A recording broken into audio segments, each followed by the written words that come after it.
Student, आज हम आपके सामने बात करने वाले हैं ह्यूमन एम्ब्रायोनिक डेवलपमेंट, मनुष्य में भ्रूणी विकास। अब तक हमने पढ़ा फर्टिलाइजेशन करा लिया। अब फर्टिलाइजेशन से एम्ब्रायो का डेवलपमेंट करना है, ठीक है। अब कहते हैं जब का फर्टिलाइजेशन स्टार्ट बना, मानी फर्टिलाइजेशन एम्प्लोय रीजन में हुआ, जैसे ही फर्टिलाइजेशन एम्प्लोय रीजन में हुआ उसके जस्ट 1 घंटे बाद उसमें क्लेवेज स्टार्ट हो जाता है। जब फर्टिलाइजेशन हुआ उस समय जब आपका जायगोट बना, जायगोट उस समय कहते हैं लगभग, जब ह्यूमन में जो जायगोट होता है लगभग 0.1 मिलीमीटर व्यास का होता है, डायामीटर का होता है, रेडियस नहीं, डायामीटर व्यास होता है, 0.1 मिलीमीटर व्यास का होता है। जायगोट की बात कर रहे हैं। कहते हैं जैसे ही आपका प्रजनन हुआ, निषेचन हुआ, फर्टिलाइजेशन निषेचन हुआ। निषेचन यानी जैसे ही आपकी एग को स्पर्म ने फ्यूज किया, निषेचन हुआ। निषेचन होने के 1 घंटे बाद, निषेचन होने के 1 घंटे बाद आपका विदलन स्टार्ट हो जाता है। क्लीवेज स्टार्ट यानी शुरू हो जाता है। अब जब विदलन स्टार्ट होगा, लगातार आपकी सेल डिवाइड करेंगे। विदलन मैंने आपको पहले भी बता चुका हूं, क्लीवेज क्या होता है, ठीक। क्लीवेज यानी विदलन। विदलन में आपका रैपिड मतलब बहुत तेज से माइटोसिस डिवीजन होता है। यानी हम कह सकते हैं विदलन में आपका तेजी से समसूत्री विभाजन होता है। सूत्री विभाजन होता है। सबसे अच्छी बात इसमें क्या है कि जो सेल का साइज फिक्स रहता है, फिक्स रहता है। सेल यानी जायगोट, जायगोट का साइज फिक्स रखता है। जायगोट युग्मक युग्मना जबकि जो है जायगोट के अंदर लगातार सेल या कि कोशिका लगातार सेल तेजी से बढ़ती हैं, तेजी से बढ़ती हैं। यानी जब क्लीवेज वर्ड का यूज होता है हम कह सकते हैं रैपिड माइटोसिस डिवीजन। एक वर्ड में लिखो तो रैपिड माइटोसिस डिवीजन। तेजी से समसूत्री विभाजन होगा, सेल का साइज फिक्स होता है, जायगोट का साइज फिक्स होता है। जायगोट के अंदर लगातार तेजी से सेल से बढ़ेंगे, इसे हम कहते हैं क्लीवेज। क्लीवेज में क्या होता है, जैसे आपका जायगोट है, जायगोट आपका सिंगल सेल होगा, जायगोट आपका इस समय एक सेल का होगा। कितनी होंगी? 1 सेल, ठीक। लगातार इसमें क्लीवेज स्टार्ट हुआ, जायगोट एक ही होगा, ठीक है। जायगोट का साइज फिक्स होने वाला है। इसमें लगातार सेल से आपकी डिवाइड कर रहे हैं, 1 सेल से 2, 2 से 4, 4 से 8, 8 से 16 आपके सेल हो गई होंगी। 60 सेल स्टेज, ये आपकी 2 सेल, ये आपकी 4 सेल, ये आपकी 8 सेल, 8 सेल की स्टेज होगी इस समय।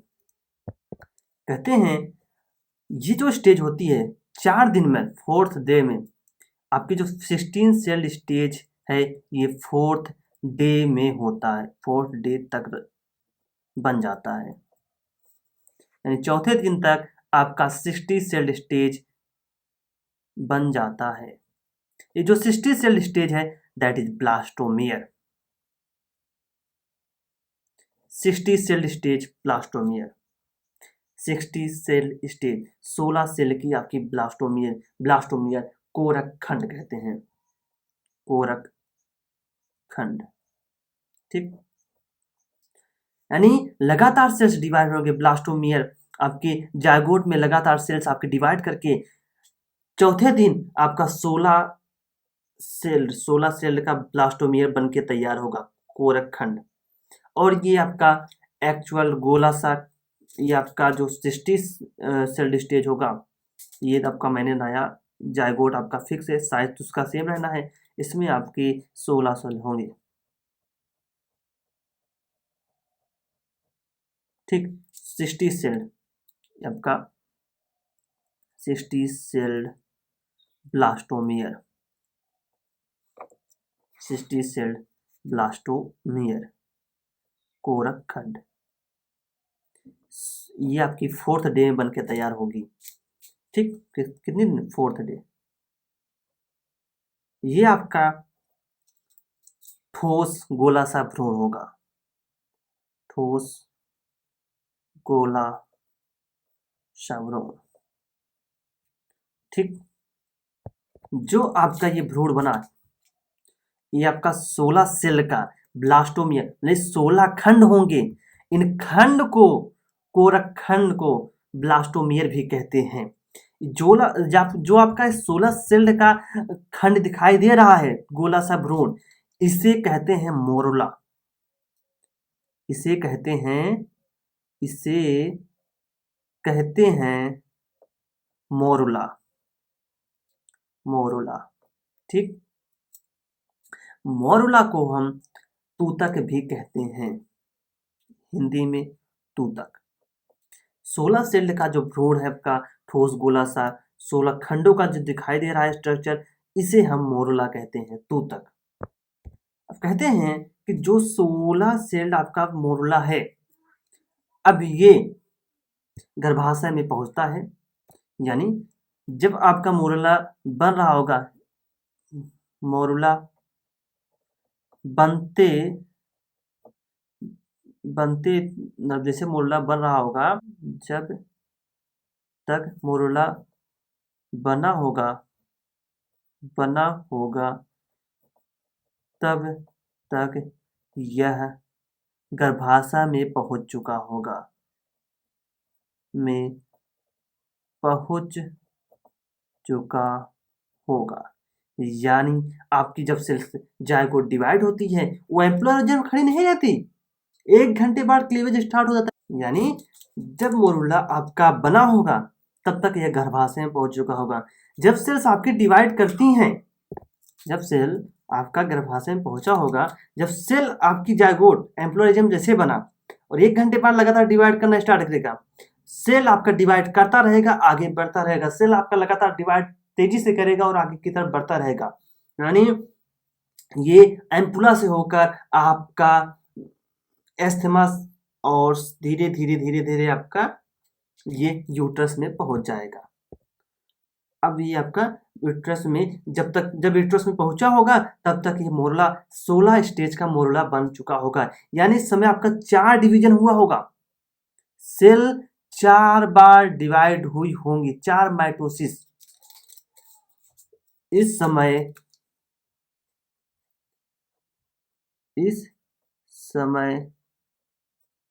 4 माइटोसिस डिवीजन हुआ है, 4 बार माइटोसिस डिवीजन परफॉर्म हुआ है। ठीक, अच्छा, अब क्या होता है कि आपकी जो मोरुला है, इसके बाहर अब इसके बाहर आपकी 2 लेयर बन चुकी हैं। इसके बाहर जो आपकी टोटल 2 लेयर बनी है, कहते हैं जो बाहर का लेयर है, बाहरी परत जो है आपकी, उसे कहते हैं आपका आउटर सेलुलर लेयर, बाहरी कोश की परत, बाहरी कोश की आपका बाहरी कोश की परत, बाहरी कोशिकीय परत।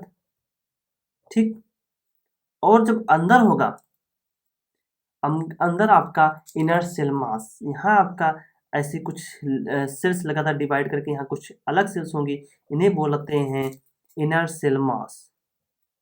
इनर सेल मास, ठीक। इनर सेल मास को कहते हैं भीतरी कोशिकीय पिंड। कोशिकीय पिंड। अब कहते हैं कि गर्भाशय में आपकी जो एम्ब्रायो या सॉरी एम्ब्रायो से अच्छा क्या है, ब्लास्टोसिस्ट बोलो, ठीक है।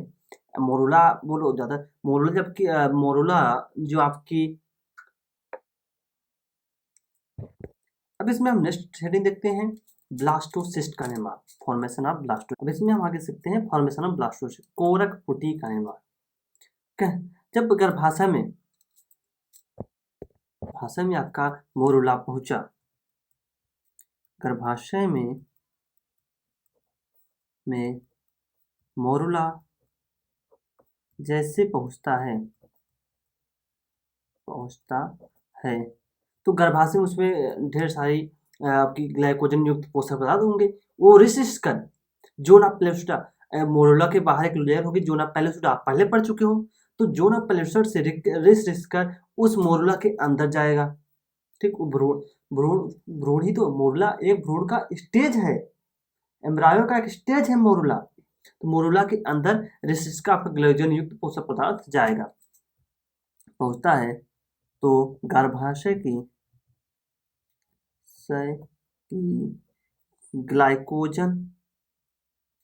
ग्लाइकोजन युक्त पोषक पदार्थ रिश्कर पदार्थ जोना पेलुसिडा से, पेलासुडा ने पारभासी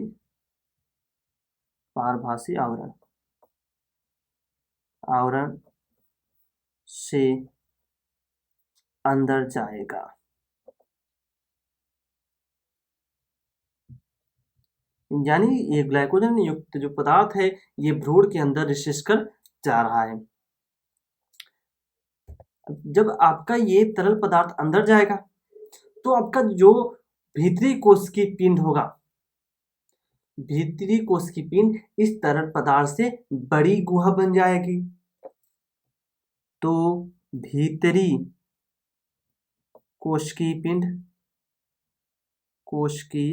पिंड यानी इनर सेल मास, जो आपकी inner cell mass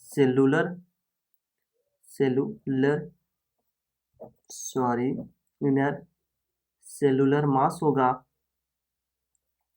inner cellular मास ये आपकी क्या होंगी, बड़ी हो जाएंगी पोषक पदार्थ की वजह से। पोषक तरल की वजह से बड़ी गुहा बन जाएगी, गुहा बनेगी जिसे ब्लास्टोसिस्ट कहेंगे, ब्लास्टोसिस्ट या कोरक पुटी कहेंगे, ठीक। यानी गर्भाशय में जैसे पहुंचे, गर्भाशय में ढेर सारे ग्लाइकोजन युक्त पदार्थ होंगे, वो जोना पेलुसिडा से रिसिस्ट कर अंदर की तरफ जाएंगे। अंदर जो आपकी इनर सेल मास होगी वो भी इस पोषक पदार्थ के बढ़ने की वजह से इनकी गुहा बढ़ जाएगी। अच्छे, जैसे इनकी गुहा बढ़ेगी, जैसे इनकी आपकी जो गुहा बड़ी हो जाएगी उसे हम ब्लास्टोसिस्ट कहेंगे, कोरक पुटी कहेंगे। कहते हैं जब आपकी ब्लास्टोसिस्ट का फॉर्मेशन होगा, ब्लास्टोसिस्ट कोरक पुटी के बनने तक आपका जोना पेलुसिडा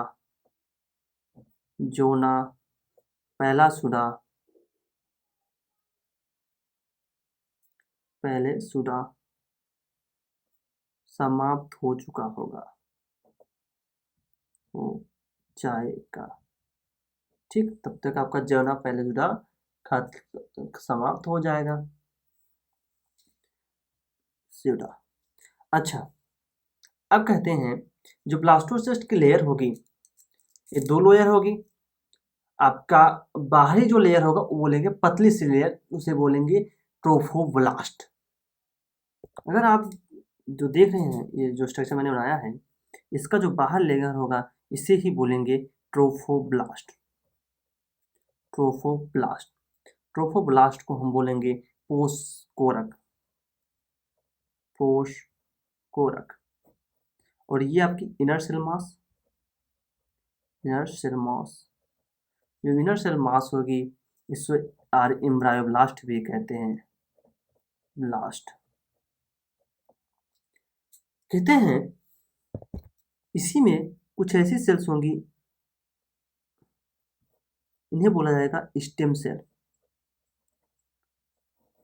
स्टेम सेल के बारे में आपकी बुक में कोई जानकारी नहीं है, लेकिन मेरी बात ध्यान रखिए, ये जो आपकी स्टेम सेल होती हैं इनकी औकात होती है आपके बॉडी के कोई भी सेल्स, कोई भी ऑर्गन कुछ भी बना सकती है। इनकी औकात होती है कि आपकी हार्ट बना दें, लीवर बना दें, स्टमक बना दें, किडनी बना दें, कुछ भी बनाने की औकात इनमें होती है। तो अब साइंटिस्टों ने क्या किया, जो बड़े लोग होते हैं वो इन स्टेम सेल को भ्रूण अवस्था में स्टेम सेल को निकाल कर स्टोर करवा लेते हैं, ताकि भविष्य में उस जो आपका वो लड़का या लड़की होगा उसका भविष्य में कोई ऑर्गन खराब हुआ तो ये स्टेम सेल को ये ग्रो करा के साइंटिस्ट आर्टिफिशियली तरीके से ग्रो करा के वो ऑर्गन बना के उनके बॉडी में इम्प्लांट कर दें, तो वहां पर रिजेक्शन नहीं होगा। अभी आप ह्यूमन एल्ड्रिसिन पढ़ोगे कि हमारी इम्यून सिस्टम हर एक चीज को रिजेक्ट करती है, हमारी बॉडी के उन चीजों को रिजेक्ट नहीं करेगी, दूसरी बॉडी की चीजों को रिजेक्ट करती है, एक्सेप्ट नहीं करती है। तो ये हमारी बॉडी का सेल है, हमारी बॉडी सेल से हमारी बॉडी का ऑर्गन बनेगा। अगर हमारी बॉडी का ऑर्गन होगा तो 100% उसे एक्सेप्ट करेगी। ठीक, इसका बेनिफिट उसमें होता है। अच्छा, अब आगे पढ़ते हैं इम्प्लांटेशन। आखिर इम्प्लांटेशन कैसे अकर होता है। अब हम सीखने जा रहे हैं अंतरोपण अथवा भ्रूण का रोपण। इम्प्लांटेशन यानी जो आपका एम्ब्रायो ब्लास्टोसिस्ट है वो अब आपके गर्भाशय की दीवार से जाके उसमें आपका गर्भाशय की दीवार से ही वो सटकर रहेगा, इम्प्लांट होगा। ठीक है, रोपित होगा। क्वेश्चन पहला नोट करिए, पिछले साल ये आपका बोर्ड एग्जाम में पूछा गया था, शायद सीबीएसई बोर्ड में पूछा गया था। क्वेश्चन था कि इम्प्लांटेशन की प्रोसेस भ्रूण की किस अवस्था में होती है। याद रखना, आपका जो रोपण होता है, रोपण यह भ्रूण के ब्लास्टोसिस्ट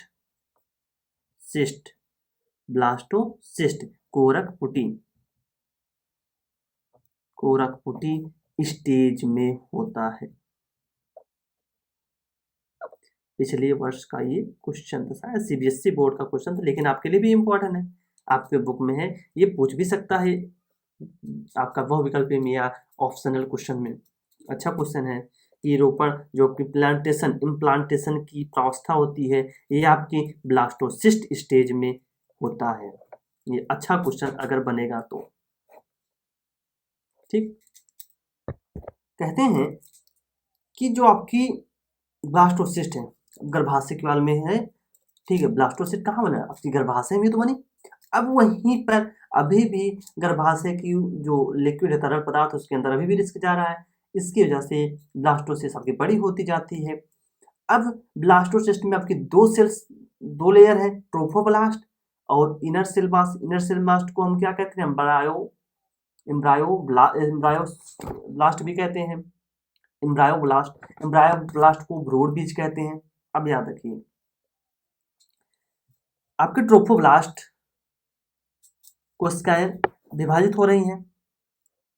ठीक, ये लगभग निषेचन की एक सप्ताह के बाद की बात है। ये निषेचन के लगभग एक सप्ताह बाद। ठीक, जो आपका ब्लास्टोसिस्ट होगा, ब्लास्टोसिस्ट की आपकी जो कि आपकी ब्लास्टोसिस्ट की आपका जो एम्ब्रायोब्लास्ट होगा, ब्रायोब्लास्ट को भ्रूण बीज कहते हैं। ठीक, एम्ब्रायोब्लास्ट भ्रूण बीज वाले भाग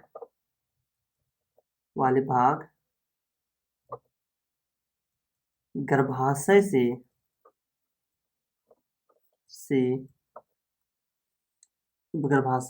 यानी गर्भाशय की दीवार से कहीं पर चिपक जाते हैं। यानी जो आपका ब्लास्टोसिस्ट की 2 लेयर होंगी, आपका बाहर ट्रोफोब्लास्ट, इनर आपका एम्ब्रायोब्लास्ट में। अभी इसके पहले मैंने स्ट्रक्चर आपको दिखाया। जो आपका एम्ब्रायोब्लास्ट होगा भ्रूण बीज होगा, ये आप देख रहे हैं, ट्रोफोब्लास्ट और इनर सेल एम्ब्रायोब्लास्ट क्या कहते हैं, भ्रूण बीज। ठीक, ट्रोफोब्लास्ट बाहर, तो ये जो भ्रूण बीज होगा ये आपकी कुछ स्ट्रक्चर निकाल के आपकी जाकर जो यूट्रस की गर्भाशय या यूट्रस की जो वाल होंगी उससे क्या चिपक जाएंगी। ठीक, ये लगभग 1 सप्ताह के बाद की बात है। 1 सप्ताह लगभग पूरे हो चुके हैं। अब कहते हैं कि जैसे ही आपकी दीवार से चिपक जाती हैं, तो जहां पर ये आपकी चिपकी होंगी, जहां पर चिपकी होंगी वहां पर आपकी जो इनर ट्रोफोब्लास्ट होगी, ट्रोफोब्लास्ट की कोशिका लगातार आपकी डिवाइड होगी, लगातार विघटन होगा, लगातार वो विघटन होगा उसका, और विघटन होने से क्या होगा, उनकी संख्या लगातार बढ़ेगी और ट्रोफोब्लास्ट आपका 2 स्तर में विभाजित हो जाएगा। अब क्या कहता है कि इससे ट्रोफोब्लास्ट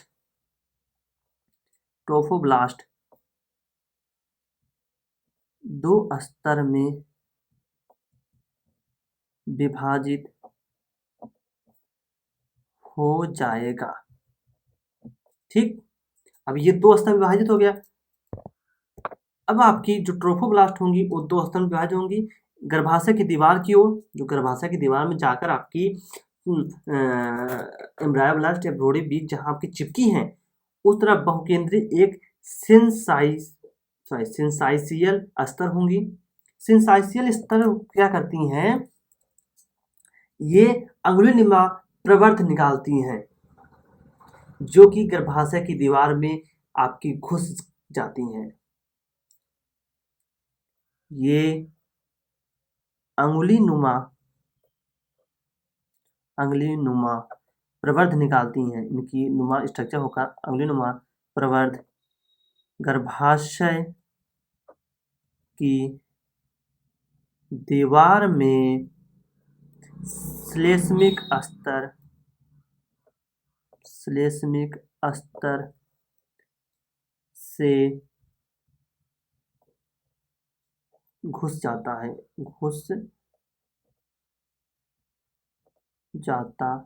है या लगभग 8वें दिन डे पर होता है। यानी लगभग 8वें दिन पर क्या होता है कि जो गर्भाशय की दीवार की तरफ आपकी बहुकेंद्रीय सिंसाइशियल स्तर बनी होंगी, वो अंगुलिनुमा आपका प्रवर्ध निकालकर गर्भाशय की दीवार में श्लेष्मिक स्तर निकालेंगे। श्लेष्मिक स्तर द्वारा आपकी ये गर्भाशय की दीवार है, इसमें श्लेष्मिक स्तर द्वारा इसे अंगुलिनुमा स्ट्रक्चर आके धस जाएंगी, अंदर घुस जाएंगी। ये लगभग 8वें दिन होता है। वहीं जो आपका दूसरा है पोस्कोरक आपके भ्रूण बीज से लगा हुआ आपका साइटोट्रोफोब्लास्ट, साइटो मतलब सेल, सेल मतलब कोशिका। साइटोट्रोफोब्लास्ट ये आपका हमने देखा था, जो अंदर की कुछ सेल्स थी वो क्या की थी, वो चिपक गई थी आपकी गर्भाशय की दीवार से। तो आप 8वें दिन जो ऑर्गेनोनिमस स्ट्रक्चर आपका श्लेष्मिक स्तर निकल के आपके गर्भाशय की दीवार से सटी, इसे ही कहते हैं, इसे ही इम्प्लांटेशन कहते हैं, प्लांटेशन कहते हैं, यानी रोपण। ठीक, यहाँ पर आपका खत्म होता हुआ इम्प्लांटेशन और भ्रूणी विकास। नेक्स्ट लेक्चर में बात करते हैं प्रेगनेंसी, प्लेसेंटा का फॉर्मेशन कैसे होता है, प्लेसेंटा कौन कौन सी हार्मोन्स निकालती है, उनका फंक्शन क्या होता है, ये सारी चीजें हम नेक्स्ट लेक्चर में बात करने वाले हैं। हाँ, एक चीज मैं आपको बता दूं, ये जो मैंने नोट्स बनाया, ये नोट्स आपने जो देख रहे हैं, इस नोट्स का पीडीएफ मैं अपने लेक्चर के जो आपका वीडियो होगा उसके डिस्क्रिप्शन बॉक्स में आप जैसे नीचे जाएंगे वहां पर एक लिंक होगा। ठीक है, लिंक को आप क्लिक करेंगे तो आपको नोट्स डाउनलोड हो जाएगा, आप वहां से उसको देख सकेंगे, पा सकेंगे, आप उसको स्टोर भी रख एज ए स्टोर कर लीजिए नोट्स की तरह। ठीक, तो हम नेक्स्ट लेक्चर में आपकी प्रेगनेंसी, एम्ब्रायोनिक डेवलपमेंट में प्रेगनेंसी और साथ साथ में उससे हार्मोन्स रिलेटेड चीज़ें हम पढ़ने वाले हैं। थैंक यू, धन्यवाद।